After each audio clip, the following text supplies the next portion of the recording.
Informacijos apdorojimo neįsivaizduojame be kompiuterių, o kompiuterių tinklo saugumą užtikrinti nėra taip paprasta. Sparčiai populiarėja įvairios resursų ir išteklių valdymo internetinės sistemos. Su jomis dirbti lengva, tačiau administruoti, diegti, prižiūrėti reikia nemažai praktinių įgūdžių ir žinių. Ir visa tai jums suteiks informacinių sistemų technologijos studijų programa, skirta rengti inžinierius, gebančius savarankiškai diegti, eksploatuoti informacinių sistemų technologijos sistemas, instaliuoti kompiuterių operacinės sistemas, taikomąją programinę įrangą bei vykdyti jų priežiūrą, kurti internetinius puslapius, duomenų bazių valdymo sistemas.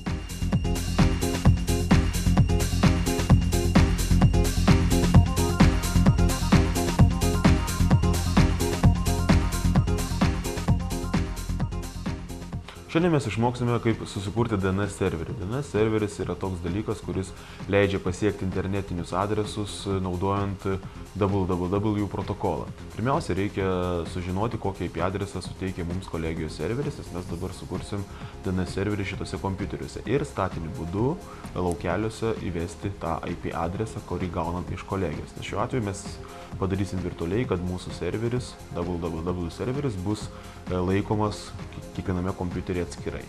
Taigi, tam naudosim 2008 metų Windows Server operacinę sistemą ir rolę, taip vadinamą servisą arba tarnybą lietuviškai DNS server. Taigi, visi pažymim DNS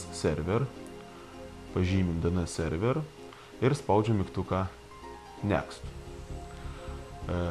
Palaukim, kol sistema pasirengs DNS serverio diegimui ir jį įdiegs. Tai va, pirmiausia, reikia susikurti savo vardų zoną.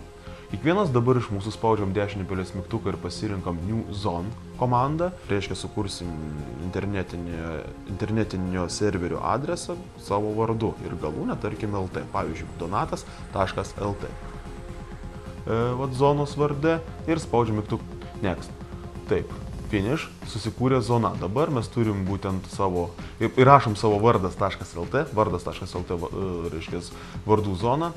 Taip, ir dabar spaudžiam dešinį pelės mygtuką ant to sukurto domeninio įrašo, kuris vadinasi vardas.lt, jūsų vardas.lt ir pasirinkam New Host. Visi tie www, www, FTP ir visi kiti yra vadinami hostais arba galutiniam stotim. Todėl taip viršui laukelėje paspaudę New Host įvedam www ir apačiui matot rašosi www jūsų sukurtas vardas.lt. Ir žemiau laukelėje įvedam IP adresą, kuriame bus saugomas svetainė adresu www, tarkim, vukelis.lt arba donatas.lt. Taip, įvedėm ir spaudžiam Finish. DNS serveris turi dvi zonas. Viena zona yra vadinama forward lookup zona, jos paskirtis yra susijęti raidinę internetinio adreso išraišką, pavyzdžiui, www.donatas.lt su IP adresu.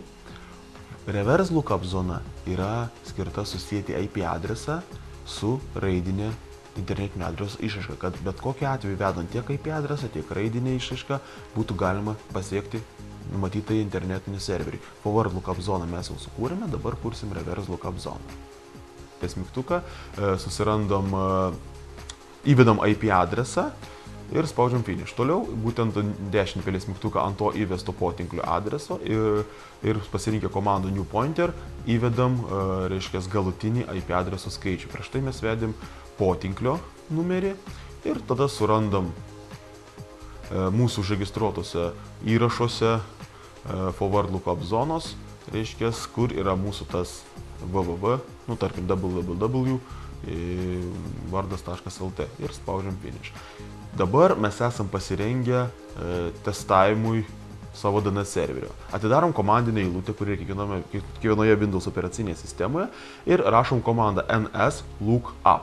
Ir po tarpelio įvedam adresą, kurį norim patikrinti, kuris yra, matom, www.ingrida.lt yra užregistruotas IP adresė, kuris pateikiame žemiau. Lygiai taip pat mes galim ir analogiškai komandą atvirkščiai. Įvedus nslookup ir IP adresą, mums parodys tą patį atsakymą, kad jis yra tas adresas, reiškia www.ingrida.lt.